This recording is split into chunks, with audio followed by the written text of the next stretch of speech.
Thank you for tuning into Project Patriot-USA, and I am Anna Purdue, your host. The most despised American businessman has received 7 years in prison. You may remember this, the farmer bro, Martin Shkreli. He cried like a baby in court after he was given his 7-year sentence in prison for defrauding investors. And that was according to the New York Daily News. Anyway, Martin Shkreli was the CEO of Turing Pharmaceuticals, and he was sentenced on Friday to 7 years in prison on 3 counts of fraud, including securities fraud and conspiracy to do so. It is noted the 34-year-old Shkreli, he cried like a baby during his sentencing and admitted there was no conspiracy. He had been trying to claim there had been a conspiracy, but during the sentencing he did admit, no, there was no conspiracy. He knew he had committed this fraud. And you all might remember him for his scandal when he bought the patent for the cure against HIV and AIDS, and he increased the price from $13.50 to $750 a package. So, yay, justice was served.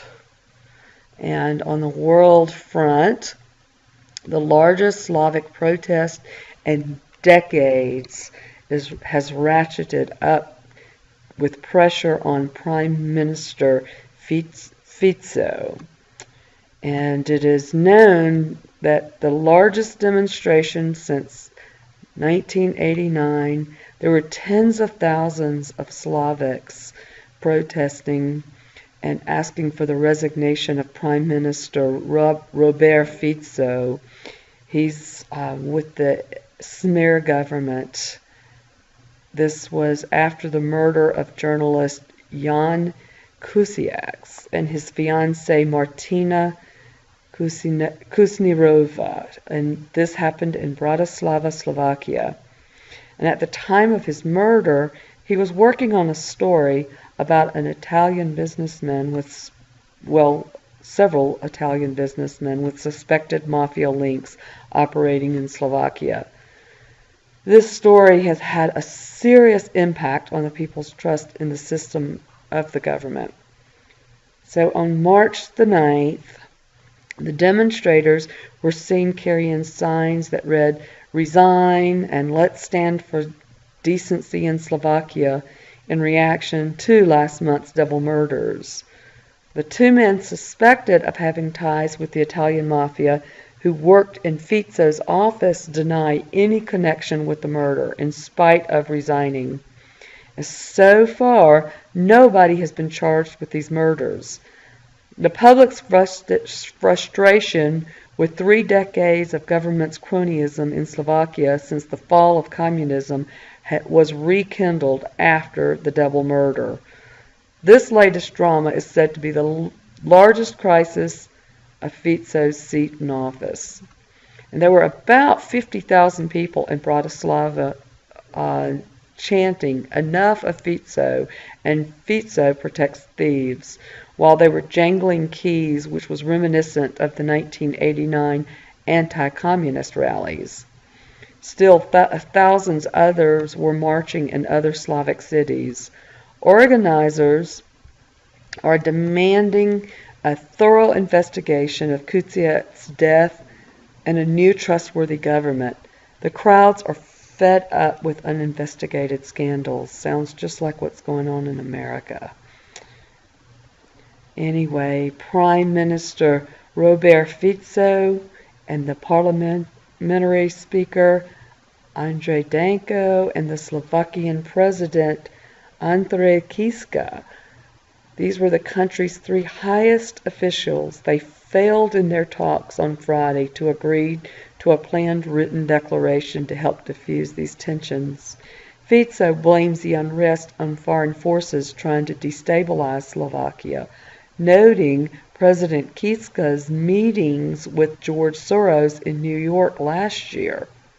George Soros rears his ugly head again. And, apparently, Kiska had meetings with George Soros in New York last year without the presence of any foreign ministry officials. At any rate, Hungary's Prime Minister Viktor Orban has also accused Soros of interfering in Hungarian politics. And also in Bratislava, Andrej Kiska is calling for sweeping changes to the government or new elections following the murder of the investigative journalist and his fiancée. Kiska proposes two solutions to Jan Kuciak's murder. Either profound change to government for a revamp of the three-party coalition or early elections. The Kuciak murder has rekindled concerns with the people about media freedom and corruption in Slovakia. Kuciak's latest investigation went public this week, which focused on fraud cases involving businessmen linked to the Prime Minister Robert Fico's governing Smear Party.